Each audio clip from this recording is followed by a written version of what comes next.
जी हाँ दोस्तों, बता दें कि फिर से आप सभी का दिल के धड़कन धनंजय धड़कन काफ़ी शानदार सॉन्ग आप सबके बीच बहुत ही जल्द लेके आ रहे हैं दोस्तों। जी हाँ, अगर आप लोग दिल के धड़कन धनंजय धड़कन के फैन हैं तो इस चैनल को सब्सक्राइब करके ऑल पर क्लिक कर लीजिएगा कि आने वाला वीडियो आप तक पहुँच सके।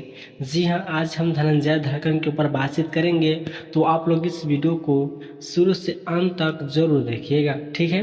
तो चलिए स्टार्ट करते हैं। सॉन्ग का टाइटल क्या है और कब तक करेंगे सॉन्ग को रिलीज और किस कंपनी से, तो आप लोग बन रहे इसी वीडियो के माध्यम से।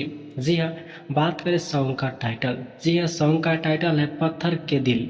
जी हाँ, पत्थर के दिल धनंजय धड़कन के काफ़ी साइड सॉन्ग जो कि बहुत ही दर्द भरा सॉन्ग है, धनंजय धड़कन इंटरटेनमेंट चैनल के माध्यम से करेंगे रिलीज।